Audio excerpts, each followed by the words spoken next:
Senator Cormann. Thank you, Mr. Deputy President. Mr. Deputy President, 1 month on from the Fair Work Australia laws coming into effect, one thing is very clear. There is nothing fair about the so-called Fair Work Australia laws. Nothing.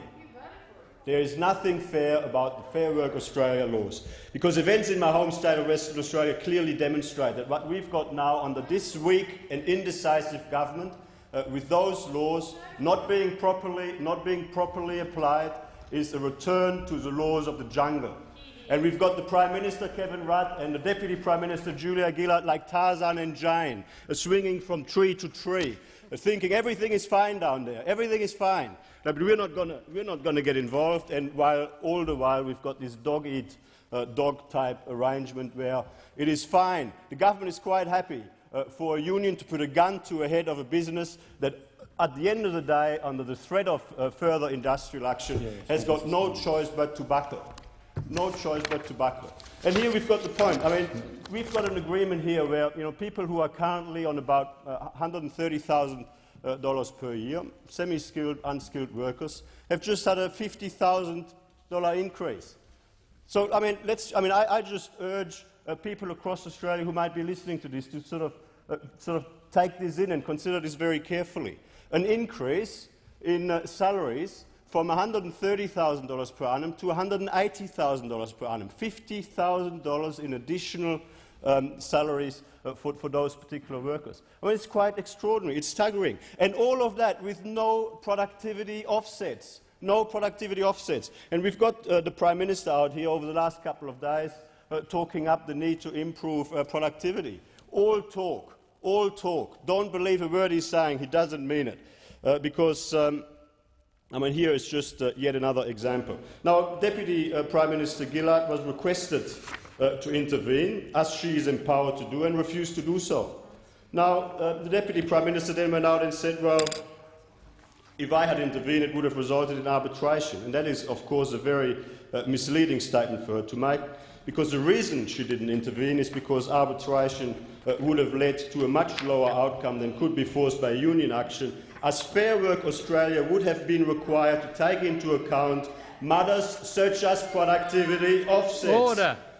Matters such as productivity offsets. Now, this is not an isolated incident anyway. I mean, we've had the strikes going on for the last couple of months at the Woodside-Pluto project, a $12 billion project in my home state of Western Australia, a project that will make a significant contribution to the economic prosperity of this nation, a prospect that will no doubt enable this government to benefit from increased tax revenues in the future to pay off those reckless level of spending and debt. Now, Mr. Deputy President, again, another example here where strikes have gone on for months, and the Deputy Prime Minister, Julia Gillard, under Section 431 of the Fair Work Act 2009, had the power to intervene and stop the industrial action. She refused. She refused. But guess what? Guess what? The voice of industrial reason came out. The voice of industrial reason came out the other day. You know who? Senator Cameron. Senator Cameron, former union heavy, and now the voice of industrial reason, calling on the workers at Woodside to go back to work. He and Colin Barnett, the Premier of Western Australia, are there saying, go back to work. Don't do this. So we've got the Deputy Prime Minister, Julia Gillard, too weak, too indecisive, to even use the opportunities in our own Fair Work Australia laws. But here we've got Senator Doug Cameron saying, I think those workers should go back to work, as he was reported to tell reporters in Canberra today.